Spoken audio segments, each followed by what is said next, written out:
आज इंसाफ का एक और कत्ल कर दिया गया। इमरान खान साहब को तोशाखाना 2 के केस में भी सज़ा सुना दी गई है। पहले देखें हुआ क्या है, इसकी टाइमलाइन देख लें आप। इमरान खान साहब की जो वकला की टीम है उन्हें इन्फॉर्म किया जाता है रात को 8 बजे कि सुबह जनाब तोशाखाना वाला केस लगेगा। बार बार ये केस इससे पहले लगता रहा, कैंसिल होता रहा, तो कन्फर्मेशन थी नहीं, लेकिन रात को कन्फर्म किया जाता जी सुबह केस लगेगा, आप फटाफट पहुँच जाए।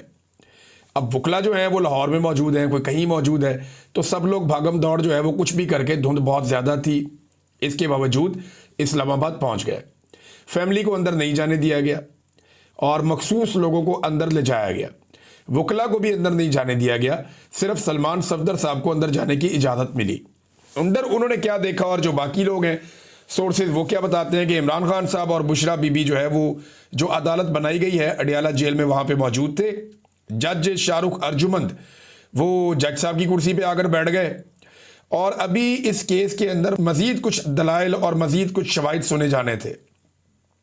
यानी अभी केस बाकी था, ऐसा नहीं था कि केस मुकम्मल हो गया। पहले नॉर्मली ये होता है कि अदालत केस को सुनती है, दोनों तरफ के दलाइल सुनती है और दोनों तरफ के गवाहान को सुनने के बाद अदालत किसी नतीजे पर पहुंचती है और फैसला महफूज करती है, बाद में आकर फैसला सुना दिया जाता है। नॉर्मली ये होता है, लेकिन यहाँ पे बड़े अजीबोगरीब तरीके से और उजलत में अचानक जज साहब ने फैसला सुनाना शुरू कर दिया। जो ऐनी शाहिदीन है उनमें से कुछ ने यह बताया कि इमरान खान साहब को जब बुलाया गया तो इमरान खान साहब नहीं उठे और इमरान खान साहब मुस्कुरा रहे थे, वो बुशरा बीबी से बातचीत कर रहे थे और जज ने फैसला सुनाना शुरू कर दिया। इमरान खान साहब मुस्कुराते रहे और जज साहब फैसला सुनाते रहे। जज साहब का जो फैसला है ये टोटल 59 सफ़हात पर मुश्तमिल है और 32 इसके पैराग्राफ हैं और जज साहब ने इमरान खान को और बुशरा बीबी को 17 साल की मजीद सज़ा सुना दी है। लेकिन उन्होंने आखिरी पैराग्राफ में लिखा कि जनाब इनमें से एक खातून है और एक की उम्र ज़्यादा है, लिहाजा मैं लिहाज कर रहा हूँ। ये लिहाज करते हुए उन्होंने तोशाखाना से तोहफा लेने पर इमरान खान को और बुशरा बीबी को 17 साल सज़ा सुना दी। और ये बात याद रखिएगा कि तोशाखाना का केस ऐसे नहीं है। पहले तो आप ये देख लें कि सज़ा सुनाई और उसके बाद इमरान खान साहब के साथ मैन हैंडलिंग की गई उनकी अहलिया के साथ, और ये बात इमरान खान साहब की बहनों ने जो इन्फॉर्मेशन बाहर आई उसकी बुनियाद पर कहा कि उन्हें बाकायदा धकेला गया। वहाँ पे जेल के अंदर पुलिस की भारी नफरी वहाँ पे मौजूद थी और सलमान सफदर साहब को भी मैन हैंडल किया गया, उन्हें भी खींचातानी की गई ताकि इमरान खान साहब को ज़्यादा पैगाम दे ना सकें। इमरान खान साहब ने जो पैगाम भिजवाया उनकी बहन की ज़ुबानी वो क्या है ये मैं आपको पहले बता देता हूँ, फिर बाकी चीज़ें मैं आपके सामने रखता हूँ। अलीमा खानम कहती हैं कि आज मैं आपको बताना चाहती हूँ कि जैसे सलमान सफदर ने रात को हमें फ़ोन किया, धुंध थी, मैं यहाँ थी, बहनें लाहौर में थी, कज़न भी लाहौर में थे, तो जनाब ये बड़ी मुश्किल से वहाँ पे पहुँचे।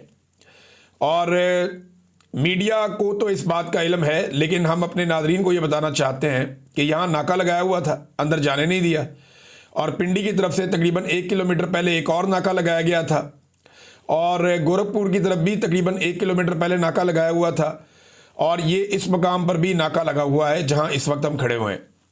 फिर उन्होंने कहा पुलिस बहुत ज़्यादा तैनात की गई है, जेल के दरवाजे से पहले ही लोगों को पंजाब पुलिस रोक रही है ताकि जेल के दरवाजे पर मौजूद पुलिस तक ये तकनीकी मौक़िफ़ इख्तियार किया जा सके कि फैमिली को अंदर कैसे भेजें, वो तो आए ही नहीं, वहाँ आएंगे तो भेजेंगे ना, लिहाजा फैमिली को करीब जाने ही नहीं दिया गया।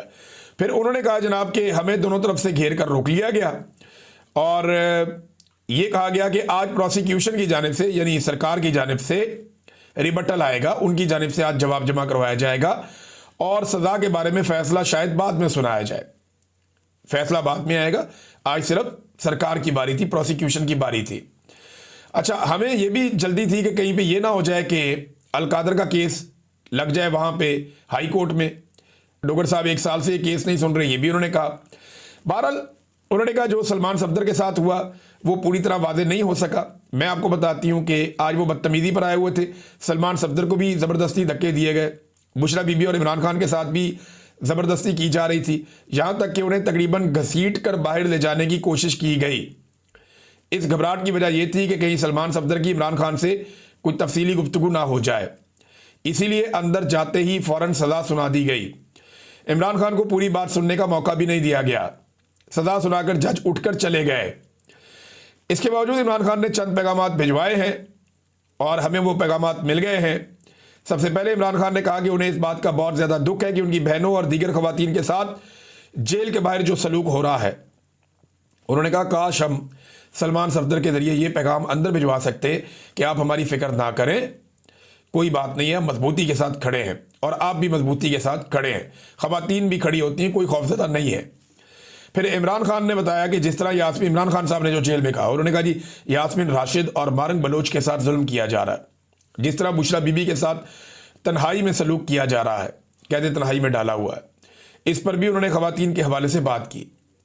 फिर उन्होंने अपना और बुशरा बीबी की सूरत हाल बयान करते हुए कहा कि उन्हें तन्हाई में रखकर शदीद ज़हनी अजियत दी जा रही है और इन दोनों के पास टीवी भी नहीं है जेल में। हालांकि जो शख्स जेल में जा चुका होता है वो जानता है कि जब कुछ करने को ना हो तो उसके पास कुरान पाक और किताबें मौजूद होती हैं, लेकिन इमरान खान साहब को जो है वो किताबें भी नहीं दी जा रही। पूरी जेल के बाद टेलीविज़न देखने की सहूलत है, लेकिन इमरान खान को और बुशरा बीबी को ये सहूलत मैसर नहीं है।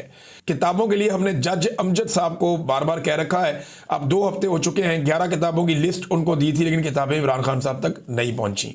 इमरान खान ने अपने साथ होने वाले तशद्दुद का जिक्र किया और कहा कि उनके साथ जो गैर इंसानी सलूक किया जा रहा है वो इंतहाई सख्त और नाकाबिल कबूल है। उन्होंने वादे तौर पर कहा कि उन्हें ज़हनी अजियत दी जा रही है। फिर उन्होंने तस्वीर के बारे में जिक्र किया जो इमरान खान साहब की इससे पहले वाली थी, उस पर उन्होंने बात की। लेकिन इमरान खान ने पाकिस्तान में कानून की हुक्मरानी और इंसाफ के निज़ाम पर बात की।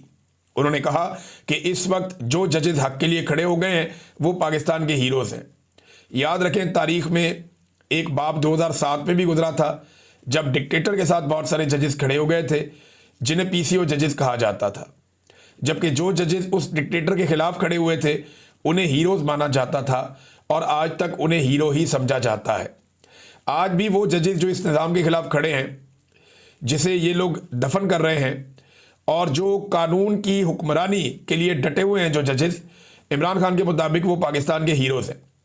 और ये पीसीओ जजेस हैं जो हुक्मरानों के अहकामात पर फैसले लिख कर दे रहे हैं, जैसे कि आज जज ने लिख कर दिया। वही पीसीओ जजेस हैं। कौम को ज़मीर वाले जजेस और बेज़मीर जजेस में फ़र्क करना होगा, क्योंकि इस वक्त पाकिस्तान में जुल्म का निज़ाम का साथ देने वाले यही पीसीओ जजेस हैं। यानी इन जजेस को उन्होंने एक मरतबा फिर पीसीओ जजेस करार दिया। फिर इमरान खान साहब ने कहा कि जब मैं किसी शख्स का नाम लेता हूं तो अपनी फ़ौज के बारे में कहते हैं कि फ़ौज को कह रहा हूं, नहीं, ये फ़ौज मेरी है, ये पाकिस्तान की फ़ौज है और मैंने कभी भी इसके खिलाफ बात नहीं की है, मैं इदारे के खिलाफ कभी नहीं बोला। फ़ौज मेरी है और ये कौम की फ़ौज है। इसके बावजूद ये कहा जाता है कि इमरान खान ने इदारों पे हमला किया। इमरान खान ने ये बात अखबारात में यानी पढ़ी, उन्होंने कहा, ये अखबार में इमरान खान साहब ने पढ़ा कि उनके ऊपर इल्ज़ाम लगाया जाता है कि इमरान खान साहब इदारों पे हमला कर रहे हैं। तो इमरान खान साहब ने दोबारा कहा कि ये मेरी फ़ौज है, मैं एक बार फिर दोहरा रही हूँ, ये पाकिस्तान की फ़ौज है और मैंने इसके खिलाफ आज तक कोई बात नहीं की। ये इमरान खान ने